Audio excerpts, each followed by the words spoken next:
It's not just marriage.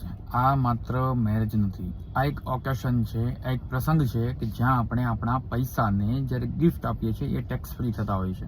For example, જ્યારે કોઈ આપણો મિત્ર આપણને 50,000 કે તેનાથી વધારે રકમ આપે ગિફ્ટ તરીકે, તો એના ઉપર આપણે ઇન્કમ ટેક્સ ભરવો પડે છે. બટ જ્યારે આપણા મેરેજ હોય તો મેરેજના પ્રસંગે કોઈ પણ વ્યક્તિ, રિલેટિવ હોય કે નોન રિલેટિવ હોય, અને ગમે એટલાનું આપણને ગિફ્ટ તરીકે આપે છે, તો એ પૈસા, એ રોકડ, ગોલ્ડ, કોઈ જમીન, કોઈ સ્થાવર મિલકત, આ દરેક વસ્તુ ટેક્સ ફ્રી હોય છે.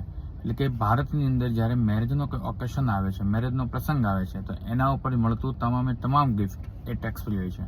આ વિડીયોને મોકલો તમારા નજીકના એવા મિત્રોના કે જેના હમણાં રિસેન્ટલી મેરેજ છે, કે જેથી તેઓ પણ પોતાના મેરેજની અંદર ગિફ્ટ ડીડ બનાવીને પોતાની ગિફ્ટને ટેક્સ ફ્રી કરી શકે છે. અને હા, એના માટે રાખવો જરૂરી છે ઇન્વિટેશન કાર્ડ, ગિફ્ટની ડીડ અને ફોટોગ્રાફ્સ, જે આપણે કરતા હોઈએ છીએ.